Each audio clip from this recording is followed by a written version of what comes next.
Hello guys, গরম গরম ভাত, বেগুন ভাজা আর সাথে একটা কাঁচা লঙ্কা ডলে ভাতটা মাখিয়ে খেতে কার কার ভালো লাগে বলো তো? আমার তো দারুণ লাগে, সাথে যদি আর একটু ঘি হয় তাহলে তো একদম জমে ক্ষীর।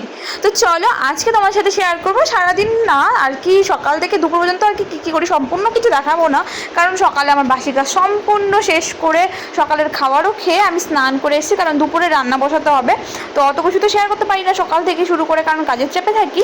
তো এখন আমি স্নান দান করে চলে এসেছি, দেখো আমি ক্রিম লাগাচ্ছি, তেল লাগিয়ে একদম ফ্রেশ হয়ে পুজো টুজো দিয়ে তারপরে যাবো রান্নার কাছে। যেহেতু আজকে মা নেই তো পুজোটাও আমাকে দিতে হবে, মা থাকলে পুজোটা মা দিয়ে দেয়, রান্নাবান্নাটা আমি করে নিই কমপ্লিট। তো এদিকে দেখো চুলটাও ভেজা ছিল, চুলটা একটু মুছে নিচ্ছি, তারপরে চুলে গামছা পেঁচিয়ে নিবো। কিন্তু তার আগে একটু চুলটাকে বেঁধে আগে সিঁদুরটা পরে নিই, কারণ এর আগে আমি একটা ভিডিও করেছিলাম, আমি তখন জানতাম না সিঁদুর পরার নিয়ম। তো আমি চুল খুলে সিঁদুর পরেছিলাম, তাতে আমাকে অনেকে কমেন্ট করেছিল যে দিদি চুল খুলে সিঁদুর পরতে নেই, বা আমার রিলেটিভরাও অনেকে ফোন করে বলেছে আমার শাশুড়ি মা তো আগে কখনো দেখেনি আমি কীভাবে সিঁদুর পরি। তো ভিডিওটা দেখে বুঝতে পেরেছি আমি এইভাবে চুল ছেড়ে সিঁদুর পরি। তো আমাকে বললো এইভাবে সিঁদুর পরতে নেই, তো তাই জন্য এখন থেকে আমি সব সময় চুল বেঁধেই সিঁদুর পরি, তারপরে চুলটাকে যা করার করি। তারপরে দেখো একটু সাজুগুজু লিপস্টিক করে দিয়ে দিচ্ছি, কারণ আমি স্নান করে লিপস্টিক দিয়ে আমার না দিলে ভালো লাগে না। আমার মতো কার এত লিপস্টিক ভালো লাগে বলো? তো স্নান দান হয়ে তো দেখো ফ্রেশ ট্রেশ হয়ে গেছে, এখন গামছাটা মাথায় বেঁধে নিয়েছি, যার কারণে আমার চুলটা শুকিয়ে যাবে তাড়াতাড়ি। তাছাড়া চুলটা অনেকক্ষণ ভেজা থাকে আর এই গরমে ছাড়ারও ইচ্ছা করে না। তো আমি চলে এসেছি ছাদে, এসে এই যে জামাকাপড়গুলো সব এখন শুকোতে দিচ্ছি। আর আজকে বাড়িতে কেউই নেই, শুধু আমি একাই আছি। ও তো আমার অফিসে গেছে, বাবাও দোকানে গেছে, মা গেছে মার কাজে, বিজনেসের কাজে। তো এখন বাড়িতে একাই টুকুর টুকুর কাজ করে নিচ্ছে। আর এই জায়গায় দেখো এই যে গরম পড়েছে, আমের দিন এসে বাবা বাজার থেকে আমগুলো এনে কেটে লবণ আর হলুদ দিয়ে মাখিয়ে ছাদে দিয়ে দিয়েছে। এগুলো শুধু দেখার দায়িত্ব আমার, তো ওগুলো তোমাদেরকেও একটু শেয়ার করলাম। গরম বলে কথা, না হলে হয়। এদিকে দেখো আমার পুজোও দেওয়া হয়ে গেছে।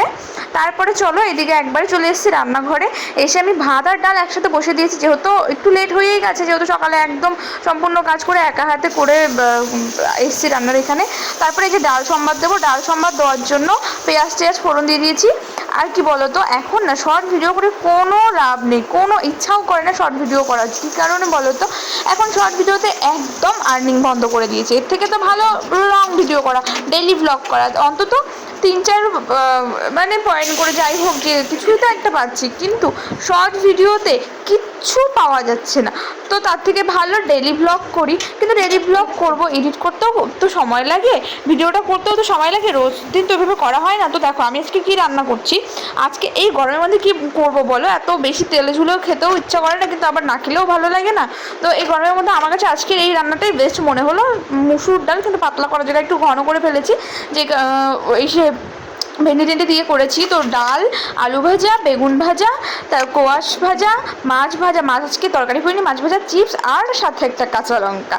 আর আমার তো গরম গরম এভাবে বেগুন ভাজা, গরম গরম ভাত আর সাথে একটা কাঁচা লঙ্কা ডলে, উফ কী যে টেস্ট লাগে কি বলবো তোমাদের। আমার মতো কার তোমাদের এরকম খেতে পছন্দ অবশ্যই কমেন্টে জানাবে। তো দেখো তারপরে আমি শুধু বেগুন ভাজা দিয়ে কিন্তু খেলাম, লঙ্কা আর বেগুন ভাজা দিয়ে। তো এখন একটু ডাল আর একটু আলু ভাজা দিয়ে খাবো এই গরমে। দেখো এইটাই সব থেকে বেস্ট খাবার এই গরমে। মুসুর ডাল হলে তো দারুণ লাগে, সাথে ডাল হলে কিছু একটা ভাজি লাগে। তো আমি না প্রথমে শুধু মাছ ভাজা আর আলু ভাজা করতে চাইলাম, পরে মনে হলো না এইটুকুতে হবে না, আমার অন্য কিছু খাওয়ার ইচ্ছে করছে। পরে আমার ননদ ছিল, ননদকে দিয়ে আমি আলুর চিপস নিয়ে আনিয়েছি। তারপরে একটু কোয়াশ ছিল, একটু বেগুন ছিল, ওগুলোই কেটে কুটে দিয়েছি। বেগুনটার মধ্যে একটু পোকা ছিল, ওই জন্য কেটে কুটে অনেক কম হয়েছে, শুধু দুপুরের জন্য হয়ে গেছে, রাত্রে অন্য কিছু করতে হবে। তো ওই দিয়ে আমি খাচ্ছি, আমার খুব খিদে পেয়েছে, আমি তো সবার আগে খেয়ে নিয়েছি। আমাদের বাড়িতে কি বলো তো, এরকম না যে সবাইকে খেতে দিয়ে লাস্টে আমাকে খেতে পারি, এরকম কিছু নেই। আমার খিদে পেলে আমি আগেই খেতে পারি, এরকম বলে দেওয়া হয়েছে। তো চলো আজকের মধ্যে এখানে টাটা, আবার আসবো নতুন একটা ভিডিও।